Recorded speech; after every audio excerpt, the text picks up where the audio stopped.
Se você acompanha o Mundo SA, já conheceu aqui inúmeros mercados que foram impactados, às vezes virados do avesso a partir do uso de novas tecnologias. O programa de hoje vai falar sobre jovens empresas que estão causando esse mesmo impacto, mas na esfera pública. 2 termos em inglês definem esse movimento. De um lado, as Civic Techs, empresas de tecnologia cívica em português. Elas criam soluções que geram conexão, comunicação e engajamento do cidadão com o setor público. De outro, as GovTechs, que geram soluções que melhoram a performance de governos. A tendência que vem de fora tem grande impacto social e não poderia ser mais benéfica para o Brasil. O cidadão ele se sente 100% atendido quando a prefeitura responde para ele. A gente acredita que a melhoria da eficiência municipal interna é um tema bastante importante que merece ter foco e gente engajada porque os resultados são excelentes. É imprescindível que startups como o AppCívica consigam acessar o governo de uma maneira mais efetiva. Os meteorologistas do Brasil, eles fazem milagre com os dados que a gente tem. E é aí que nós atuamos. This isn't about stopping development, this is about understanding what's right, where it should be built. This is a big change for how we're going to develop our cities. O Mundo SA começa agora.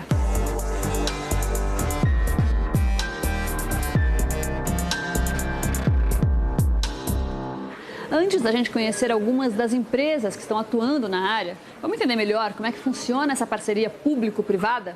Vou dar um spoiler.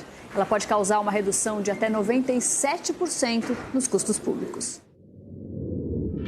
Quando a gente pensa hoje em enfrentar causas públicas ou desafios públicos, a gente tem 2 vertentes, vamos chamar assim, que em muitos momentos se correlacionam. Quer dizer, uma é das chamadas Civic Techs, como eu disse, essas empresas focadas em mobilizar a sociedade para enfrentar algum desafio público ou uma causa pública relevante, né, voltada a alcançar o que a gente chama de impacto social na atividade dela. Uma pessoa que pensasse em criar uma plataforma, uma rede social, por exemplo, para recolher as assinaturas ou sugestões de moradores de um determinado bairro e usasse essa rede social para daí encaminhar essas solicitações para o poder público, seria um exemplo de Civic Tech. Hipotético aqui que a gente está pensando, mas para poder ilustrar o que seria isso. E outros são as GovTechs, empresas nascentes de base tecnológica e que querem agora começar a desenvolver soluções que podem ser aplicadas pelo poder público, seja prefeituras, estados ou União Federal. E a gente consegue impactar a vida do cidadão ali, né, quando ele quer agendar uma consulta médica, marcar uma cirurgia, precisa matricular o filho dele na escola pública. Esses seriam alguns dos exemplos. Acho que as Civic Techs são sempre muito importantes por causa disso, porque elas trazem pautas que muitas vezes não estão na prioridade do dia do prefeito, do governador ou do presidente da República, e elas vão mobilizando a sociedade e isso vem de fora para dentro. Então, quando a gente pensa nessa parceria poder públicos e empresas, a palavra que vem na cabeça de qualquer pessoa é a Lei 8666, a Lei de Licitações, o processo burocrático para fazer uma contratação, etc. Só que existem novas formas de parceria, né? Algumas soluções tecnológicas, por exemplo, se beneficiam quando elas vão trabalhar com uma prefeitura. Hoje a gente tem uma mudança na legislação que permite, a Lei de Inovação Nacional permite até que prefeitura, governo do estado e a União tenham participação societária, por exemplo, numa startup. O maior desafio ainda é cultural, é adaptativo, é de você fazer com que as pessoas acreditem que a tecnologia realmente pode ser custosa num primeiro momento, mas os ganhos que você vai ter com ela são exponenciais. Tem estudos que já apontam que o mercado mundial, especificamente de tecnologia voltada para governo, pode atingir 400 bilhões de dólares até 2025. Você pode ter um acréscimo de 5,7% no PIB, de crescimento no PIB, e uma redução de até 97% de custos com a digitalização de serviços públicos. Quantos problemas do Brasil são causados pela má gestão do dinheiro público? Segundo o relatório da Firjan de 2016, 86% dos municípios brasileiros estão em situação fiscal crítica. Foi justamente para ajudar a equilibrar as contas dos municípios que 2 empreendedores criaram, em 2015, uma empresa de soluções tecnológicas que pode melhorar em 5% o orçamento das áreas em que atuam. E a gente auxilia municípios brasileiros a obter uma maior eficiência fiscal utilizando tecnologia e conhecimento especializado em finanças públicas. A gente tem 5.570 municípios no Brasil e 97% desses municípios são municípios de pequeno e médio porte. A característica desses municípios é que, dentre outras coisas, eles têm uma baixa capacidade institucional. De maneira bem simplificada, em que a gente coleta informações das prefeituras, dados, informações dos gestores públicos e fica monitorando possibilidades de ineficiência nessa cidade. Uma vez que a gente identifica que a cidade tem alguma eficiência na arrecadação ou na despesa, a gente já sugere uma série de ações que a administração pública pode executar para corrigir aquela eficiência. Se eles não estiverem preparados para executar, a gente tem um time de especialistas que auxilia o município a executar as ações para a melhoria de eficiência fiscal. Essa análise é só feita com inteligência artificial a partir desses dados ou tem mão humana aí também? Cada vez menos a gente tem a interação humana na análise dos dados. Por outro lado, as administrações públicas, em especial as administrações municipais, têm cada vez mais disponibilizado dados abertos e dados de qualidade. Então, isso permite que os nossos modelos de análise melhorem também. A entrada nos municípios se dá de duas maneiras. A startup pode ser contratada por uma empresa que doa o serviço para a prefeitura ou por um processo de licitação. Bom, vocês estão coletando dados desses municípios e às vezes são dados que são muito fundamentais do cidadão conhecer. Vocês têm algum espaço dedicado ao cidadão na plataforma de vocês? Sim, a gente tem também uma parte aberta que auxilia qualquer cidadão do Brasil de maneira gratuita e facilmente entrar e entender um pouco a qualidade das políticas públicas locais e eventualmente até cobrar ou se engajar para ajudar a administração pública a melhorar algum tema de educação, saúde ou finanças daquela cidade. Em novembro de 2018, eles foram escolhidos pelo MIT, o Instituto de Tecnologia de Massachusetts, nos Estados Unidos, como uma das 35 iniciativas mais inovadoras da América Latina. O custo dos serviços prestados pela Gov varia de 70 mil a 170 mil reais por ano.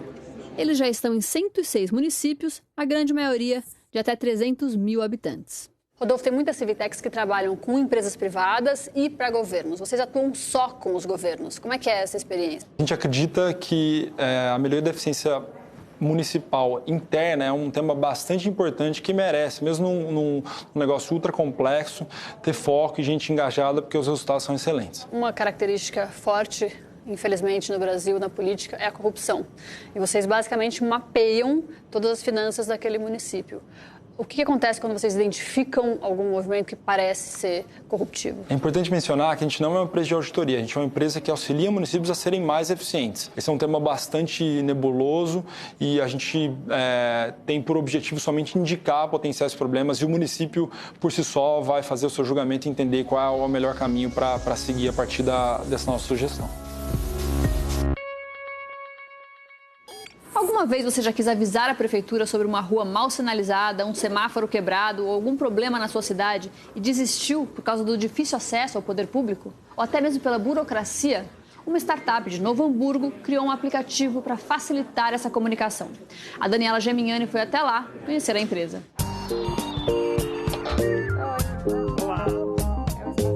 Estava eu e os meus 2 sócios na frente da nossa agência digital e a gente tinha um buraco que a gente tentava contatar a prefeitura durante muito tempo, contatar por e-mail, por telefone e acabava que ninguém resolvia nada. Então a gente pensou o seguinte, por que não criar uma ferramenta tecnológica, né, com as tecnologias que a gente tinha na época para poder fazer essa conexão ficar mais fácil, né? Então foi aí que a gente teve a ideia, desenvolveu, passou 2 anos desenvolvendo a ferramenta e conseguiu uma parceria, né, uma primeira prefeitura para conseguir colocar a ideia em prática. O Fala Cidadão começou a operar em março de 2016 em Gramado, no Rio Grande do Sul.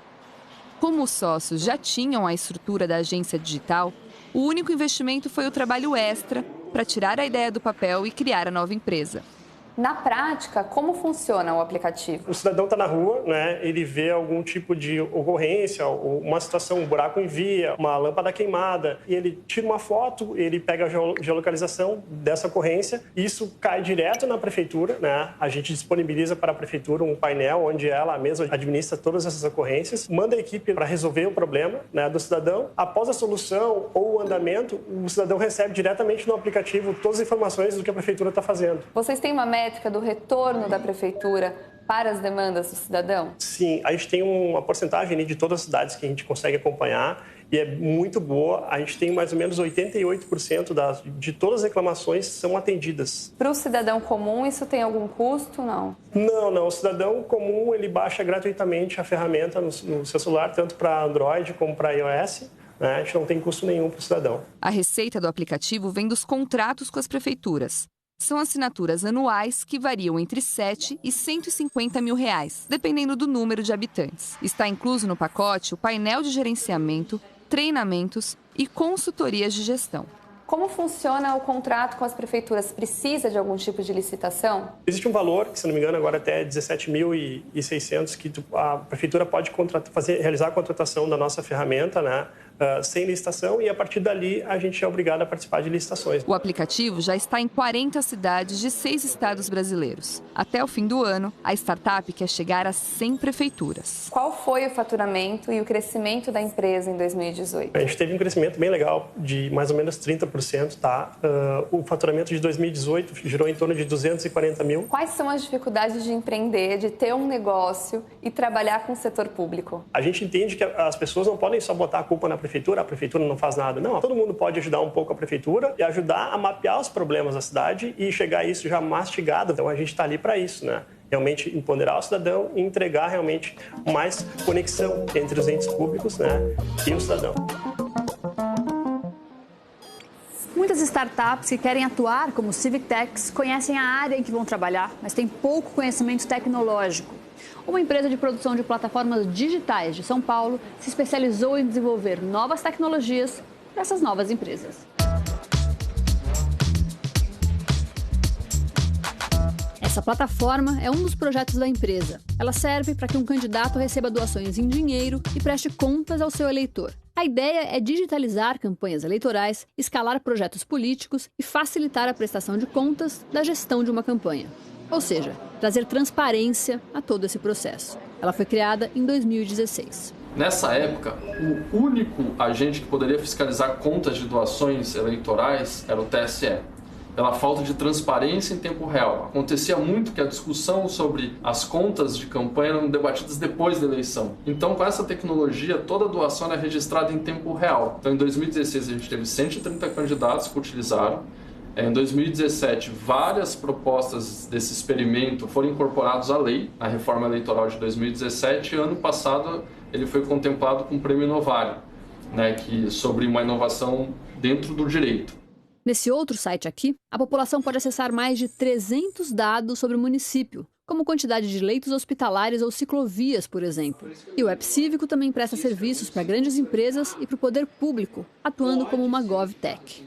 Mas ainda é muito novo, é muito difícil de acessar o governo. Mas o que precisaria ser feito para facilitar o acesso dessas empresas, dessa parceria com o poder público? Tem uma questão que ela é cultural.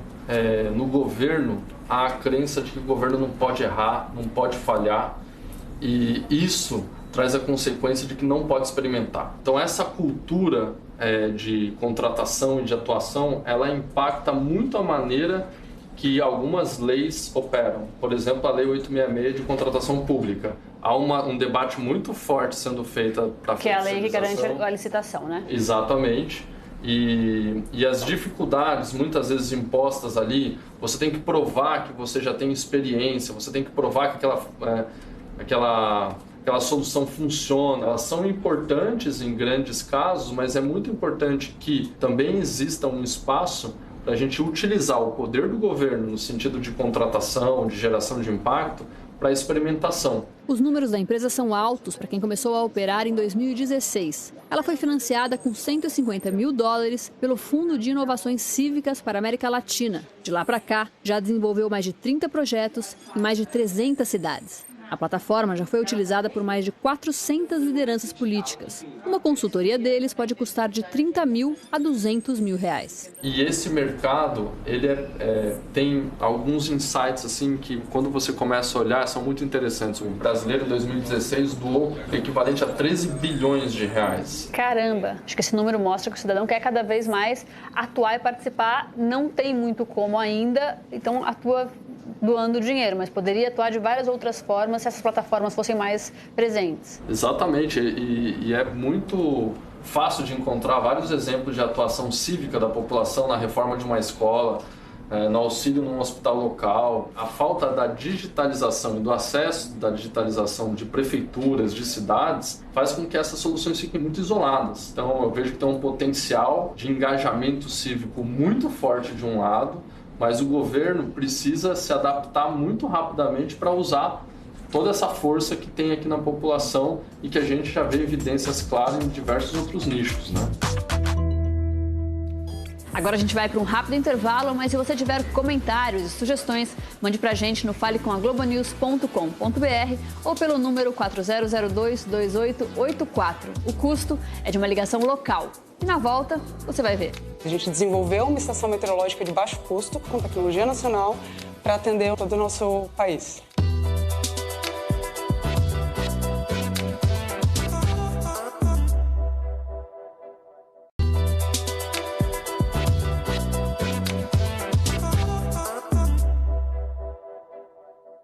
O programa de hoje está entendendo como o uso de novas tecnologias por startups está impactando o setor público.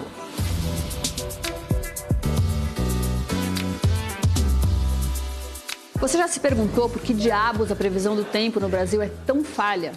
A empreendedora que a gente vai conhecer agora fez isso e foi além. Ela decidiu ajudar a resolver esse problema que impacta mais de 30 milhões de pessoas com enchentes, deslizamentos e outras catástrofes naturais. Ao lado de 4 sócios, ela produziu uma máquina coletora de água que, espalhada pela cidade, gera dados meteorológicos precisos. Ufa!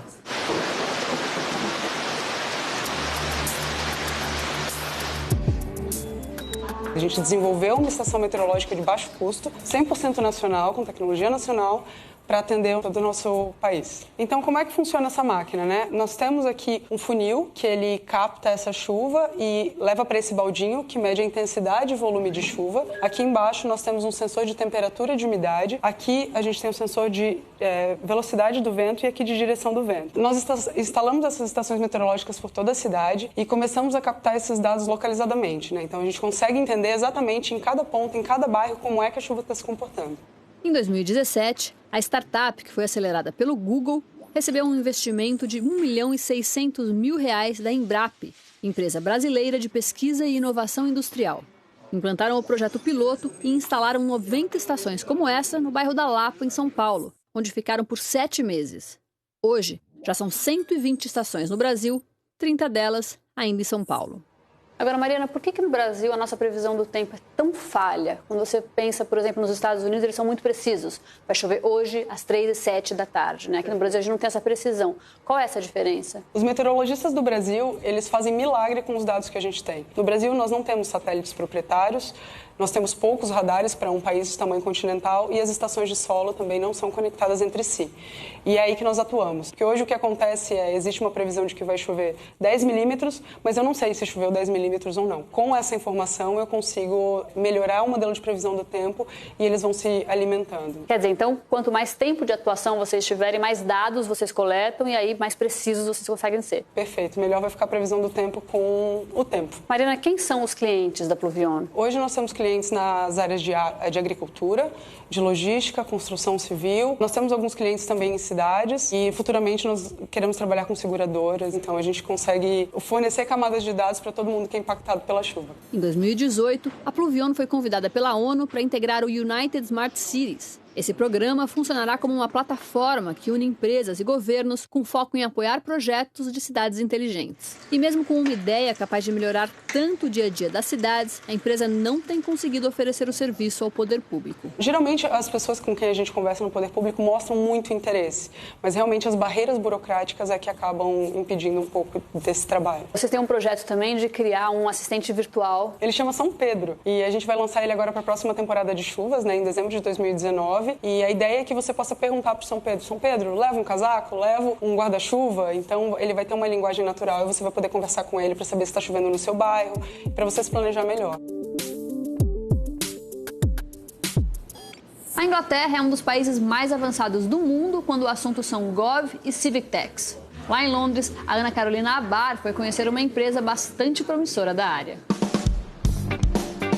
Londres passa por uma intensa transformação. A cidade de casas baixas, aos poucos, ganha arranha-céus. Há mais de 500 prédios com mais de 20 andares previstos para serem construídos nos próximos anos. Visualizar essa evolução toda era difícil.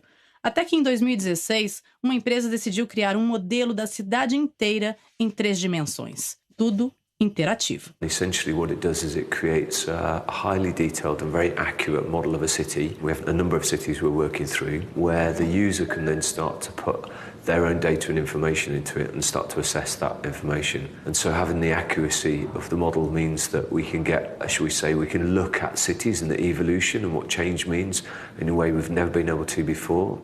É colocar o projeto dentro do contexto da cidade. Dá para ver de todos os ângulos, de cima ou como se estivesse andando pela rua. Saber quais são os projetos ao redor e a altura de todos. Checar o impacto da luz do sol durante o ano inteiro, além de acessar uma quantidade enorme de dados, como facilidade de acesso ao transporte público, preços dos imóveis, prédios históricos, risco de enchente, poluição. Aumentar essa lista de informações é uma das prioridades da ViewCity. This isn't about stopping development, this is about understanding what's right, where it should be built. Is it the right type of development? And I think that's really exciting. This is a big change for how we're going to develop our cities. How much money did you put in to create ViewCity? We probably spent about £3 million on the sort of first major version that we released. But since then we've had investment as well. We've had nearly £7 million of further investment in terms of seed funding. We've already looked at London, we've talked about, but we've built Manchester and Birmingham, the second and third probably largest cities in the UK. We've got about 6 others that we're building in the UK, but we've also now modelled parts of New York, Manhattan, we've modelled Paris. So we see that actually we need to look at global cities, and to do that it's going to take a lot more investment. O acesso à plataforma custa o equivalente a quase R$3.000 por mês. O setor público é o principal cliente. Antes, os governos analisavam cada obra separadamente. Agora tem uma visão global. Arquitetos e empreiteiras também se renderam. Só falta uma peça-chave: o cidadão. How does ViewCity help to engage citizens in the planning of a city? ViewCity very much has always had in its mind that it has to have a consumer element, a way to reach citizens. So we have Your ViewCity, which is basically a way, a means of you can drop a pin in the ground anywhere you are and use our model to see what's coming forward, what the views would be like from that point. So it could be your bedroom window, it could be a point in the street, and then see what the new schemes, the developments would look like, and be able to comment on those. O aplicativo deve ser lançado até o fim do ano. Os comentários vão ser enviados diretamente ao governo e aos responsáveis pela obra. A meta é envolver todo mundo no planejamento da cidade, principalmente quem nunca teve tempo de participar e que agora vai ter tudo o que precisa na mão quando quiser.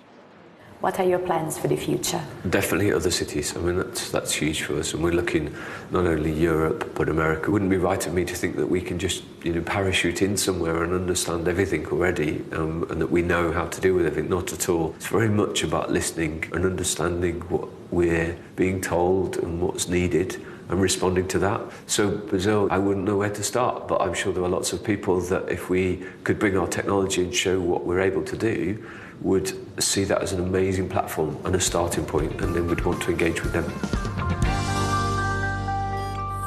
Soluções que podem causar tamanho impacto social e aumentar em 5% o PIB brasileiro não podem ser ignoradas. Ao contrário, elas devem ser incentivadas, aceleradas, receber todo tipo de apoio do setor privado e todo tipo de abertura do setor público. É essa união, afinal, que faz essa roda girar. O Mundo SA de hoje fica por aqui. A gente volta na próxima semana com mais histórias de empresas e mercados que viraram tendência. Tchau!